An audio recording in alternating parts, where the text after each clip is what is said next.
Didik TV KPM. Ya, kita nak buat eksperimen berdasarkan kepada kes ini. Okey. Okey. Okey, kes ini. Okey, gambar ni menunjukkan sebuah tasik buatan, okey, di mana ada 3,000 ekor anak ikan yang telah dilepaskan okey dalam ni. Dan untuk aktiviti memancing lah. Dan di mana ini terletak berhampiran dengan pasar. Okey, kemudian beberapa lama kemudian tu okey, ikan yang bila dipancing, ikan yang ditangkap tu ataupun dipancing tu dapati mengandungi kandungan amonia yang tinggi. Jadi sebagai jurutera kimia, kita bayangkanlah kita jurutera kimia kan. Cadangkan apa cara dia untuk menyelesaikan masalah ini. Dan apa dia eksperimen? Okey, kalau kita dah bagi cadangan tu, adakah kita punya eksperimen tu ataupun kita punya rawatan tu berkesan? Okey. Okey. Jadi kita kena rancanglah satu eksperimen ni. Okey, iaitu eksperimen keberkesanan tumbuhan fitoremediasi dalam pengawalan pencemaran air. Okey. Ia ni mengambil masa 7 hari, seminggu sebenarnya, tapi saya dah buat lebih awal lah. Okey, cuma saya akan terangkan beberapa konsep yang penting. Pertama, penyataan masalah yang murid-murid perlu tahulah apa dia. Okey, adakah tumbuhan fitoremediasi ni berkesan dalam pengawalan pencemaran air? Okey, tujuan. Okey, kita nak kaji keberkesanan tumbuhan fitoremediasi yang digunakan ni dalam pencemaran air, dan hipotesis kita akan gunakan pokok keladi bunting tau. Ya. Okay, kita akan gunakan pokok keladi bunting, bermakna kita beranggapan pokok keladi bunting ni berupaya menyerap kandungan amonia dalam air tasik. Okay. Pemboleh ubah. Okay, pemboleh ubah kehadiran yang dimanipulasikan adalah kehadiran pokok keladi bunting. Yang bergerak balas adalah kandungan amonia pada akhir tindak balas, pada akhir eksperimen tu. Okay, dan pemboleh ubah yang dimalarkan adalah isi padu air tasik. Okey. Okay. Boleh ingat? Boleh cikgu. Okey, bahan dan radas yang digunakan adalah pokok keladi bunting, Ikonia crassipes tu. 10 liter air tasik. 10 liter air tasik tu kita akan letakkan 5 liter dalam bekas A, 5 liter dalam bekas B. Okey. 10 ml larutan amonium klorida, 10% dia punya kepekatan, air pipe dan juga kit amonia. Cikgu, untuk eksperimen ni kita ada buat di sekolah tak? Kita buat di Makmal sekolah ada? untuk boleh buat di makmal sekolah. Okey. Okey, kerana kita tak galakkan buat kat luar lah, kerana kita ada menggunakan bahan-bahan kimia. Okey. Dan radas 2 bekas kaca yang bersaiz 5 liter lah, yang kita boleh isikan air tu sebanyak 5 liter, seperti yang ada dekat depan ni. Okey. Okey. Jadi langkah yang pertama, kita perlu bersihkan dulu akar pokok keladi bunting tu. Kenapa agaknya Chris? Sebab mungkin ada kotoran cikgu. Ya, jadi kita nak bersihkan, tak naklah ada kotoran, berdasing yang ada pada akar tu, kita nak buat dalam eksperimen. Ya. Okey, jadi langkah ni sangat perlu. Okey, dalam eksperimen ni. Okey, yang kedua, kita masukkan kedua-dua bekas tu, bekas A dan B. Kita masuk 5 liter air tasik, satu lagi 5 liter air tasik. Okey. Okey, mudah kan? Okey. Yang ni cikgu dah buatlah cikgu di sini. 5 liter. Ya, saya dah buat dah. Okey, langkah yang ketiga, kita masukkan 50 ml larutan amonium klorida. Okey, yang botol yang warna biru tu, penutup biru tu adalah amonium klorida lah. Okey. So kita dah masukkan dalam bekas A dan B. Dua-dua tu ada kepekatan yang sama. Okey.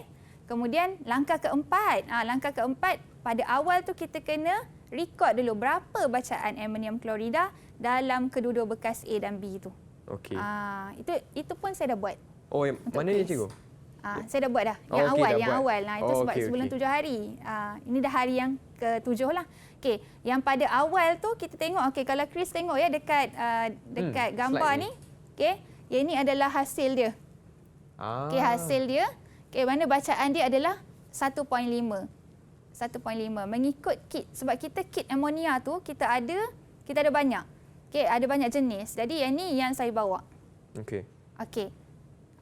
1.5 cikgu? 1.5. Alright, yang ni bacaan awal dia. Bacaan awal. Okey. Maksudnya dalam kedua-dua bekas tu 1.5. Kandungan amonia dia tinggilah. Faham? Okey. So langkah yang kelima, kita masukkan 6 pokok keladi bunting dalam bekas A je. Sebab kita nak uji, yang kita nak rawat adalah bekas A. Yang bekas B tu kita biarkan sebagai kawalan. Okey. Okey, so kita dah letakkan pokok keladi bunting tu Dan hari ni kita nak rekodkan, kita nak dapatkan bacaan akhir amonia di dalam bekas A. Dan saya dah bawa dalam beaker kecil tu. Okay, selepas 7 hari, adakah kandungan amonia dia berkurangan ke, dia akan meningkat ke ataupun sama? Okey. Jadi boleh Chris kita cuba. Okey, cikgu. Buat Apa yang saya eksperimen perlu ni? buat cikgu sekarang? Okey, pertama, ini adalah larutan ataupun daripada air tasik yang daripada bekas A tu. Bekas A, okey. Daripada bekas A tu. Baiklah. Chris ukur daripada 4 mil. 4 mil. Ya. Betul tak cikgu? 4 mil sini. Betul. Okey. Okey, jangan risau. Takut salah nanti cikgu. Okey. Tak salah. Oh. Okey dah. Okey. Okey, kemudian Chris masukkan dalam... Tak? 4 mil. Betul. Okey, lepas tu, masukkan cikgu? dalam bekas tube tu. Yang ni? Ya. Oh, ni macam COVID test kit ni. Okey. So, semua cikgu? Kalau COVID kita dah kena pakai. Ya, masukkan semua. Semua. Okey. Alright. Sudah Okey. cikgu. Kemudian Chris ambil reagen pertama. Reagen pertama. Yang ni tutup dulu cikgu? Atau Tak biar? payah pun tak apa. Alright. Okey. Ni reagen pertama dia. Masukkan 4 drop. Okey. 4 titis ke dalam tu. Okey. Sekejap, saya nak tunjuk dulu. Reagen ni NH3 NH4 testing kit. Ya. Okey, yang ni reagen pertama dia. Reagen pertama. 4 titis 4 titis. Okey. 1, 2, 3, 4. Okey, dah. lepas tu Chris tutup. Goncangkan. Goncang. Goncang seketika. Okey. Okey, lepas tu kita masukkan reagen yang kedua juga. 4 drop. Yang ni reagen sama ke cikgu? Tak Lain? sama. Apa perbezaan dia cikgu ni? Reagen NH3 NH4 testing kit. Ya, Okey. dia tak sama. Okey, tak sama Ini akan memberikan warna Okey. tu nanti. Dia akan berlaku perubahan warna. Okey. 4 titis Ya, 4 titis. Okey. 1, 2, 3, 4. Okey, sudah. Okey, dah hati-hati ya. Murid-murid dekat rumah, di rumah, kita bila nak menggunakan ujian amonia ni, menggunakan kit amonia, pastikan memakai sarung tangan getah kerana kita kerana dia berasid. Dan kita tak nak ada berlaku apa-apa masalah lah nanti. Okey, boleh goncang. Goncang. Biar seketika. Okey. Okey, dan tengok warna dia macam mana. Okey, bandingkan dengan kit yang diberikan. Okey. Saya rasa macam 0.9 kot cikgu. Betul tak? Ya. Saya pun rasa yang Setuju sama. tak? 0.9. 0.9. Okey. Okey. Okey, jadi tadi yang awal tadi, saya dapat Awal tadi cikgu dapat 1.5. 1.5. Okey. Dan saya tak buat untuk bekas A. Saya tak buat untuk bekas B. Jadi kita beranggapan bahawa dalam bekas B tu adalah nilai aras amonium dia adalah sama, 1.5 juga.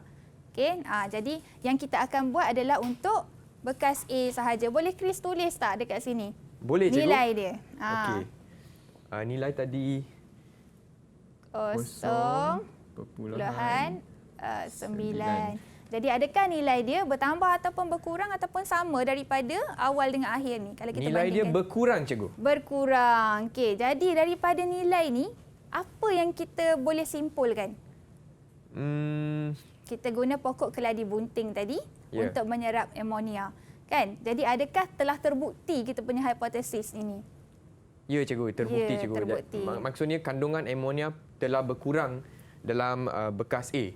Bekas A disebabkan oleh pokok keladi bunting yang Pokok menyerap amonia cikgu. Betul, tepat sekali. Okey, jadi maksudnya dah terbukti dengan cara ni. Senang ke susah ni buat eksperimen ni? Senang cikgu, tapi nak cari tumbuhan ni susahlah kot. Ya, memang kita kena kita kena mencari di tempat yang betul lah untuk mencari pokok keladi bunting ni. Kita boleh cari dekat tasik ke ataupun lombong ke, tapi dengan pengawasan ibu bapa ke ataupun guru. Jangan kita nak pergi turun pula dalam tu ya. Baiklah cikgu, jadi apakah kesimpulan eksperimen ni cikgu? Okey, kesimpulan eksperimen ni maksudnya kita kata daripada kes yang tadi, kes yang awal tadi, Kes A kan? Okey. Kes yang okey. pertama tadi, maksudnya kita bolehlah gunakan pokok keladi bunting ni, kita boleh biarkan dekat tasik ini untuk mengawal pencemaran air. Okey. Sebenarnya kenapa kita guna amonia ni? Kenapa kita tak guna yang lain? Sedangkan tadi saya dah terangkan akar pokok ni ataupun untuk fitoremediasi ni dia boleh menyerap plumbum, kadmium, nikel kan? Ya. Kenapa kita guna kit amonia? Kenapa cikgu? Kenapa kan? Semua orang tanya kenapa kan? Kenapa cikgu? Kerana kit amonia ni murah. Okay, dan kita kalau kita nak buat testing untuk kehadiran nikel ke kadmium ke, ini peringkat sekolah menengah. Jadi kita tidak ada alat yang sesuai untuk ukur kandungan logam berat tersebut. Jadi salah satu cara yang paling mudah kita boleh dapat kit amonia dekat mana agaknya kita boleh dapat kit amonia ni? Dekat mana cikgu? Dekat kedai kimia. Tak tahu cikgu, saya pun tak tahu cikgu. Mana dekat cikgu? kedai akuarium. Kedai akuarium? Ya, kedai yang jual ikan kan. Okey, Memang okey. kita gunakan kit amonia ni untuk Merawat air dalam akuarium cikgu? Ya, supaya ikan tak mati. Okey, Jadi faham. kita nak kena pastikan dia tidak terlalu tinggi kandungan amonia dalam tu. Kalau tinggi nanti ikan tu akan mati.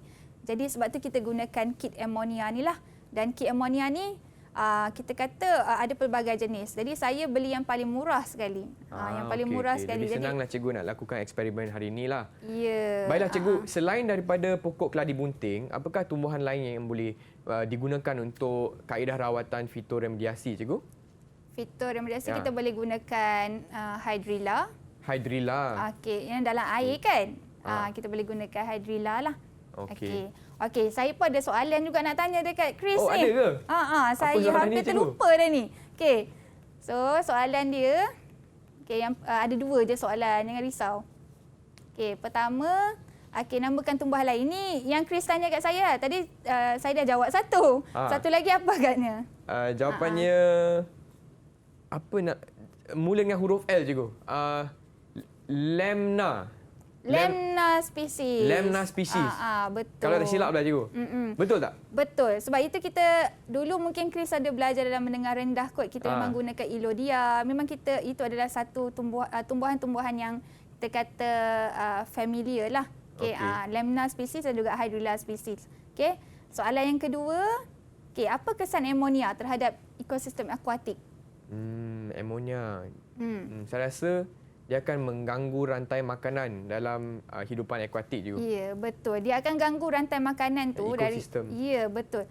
Kerana dia akan terkumpul. Katalah kalau tumbuhan akuatik tu ikan kan, dia akan makan Hydrilla ke Lemna species yang menyerap logam berat tadi, ini dia akan masuk ataupun terkumpul dalam tisu badan ikan tu. Dan manusia makan pula ikan.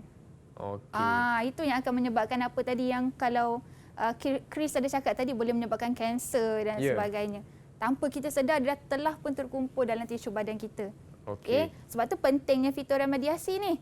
Faham? Kerana dia murah, dan kita kata dia boleh membersihkan daripada segi sistem pengairan. Kita dah sistem pengairan dalam tanah kita kerana telah banyak tercemar. Okey, faham cikgu. Sebekanlah air. Baiklah cikgu, saya nak tanya bagaimanakah prestasi saya untuk segmen ini cikgu, untuk buat aktiviti hari ini? Saya nak bagi 10 bintang juga. Daripada 10. Out of 10? 10 out of 10? 10 bintang? 10 juga, 10 bintang juga. Wah, terima kasih cikgu. Didik TV KPM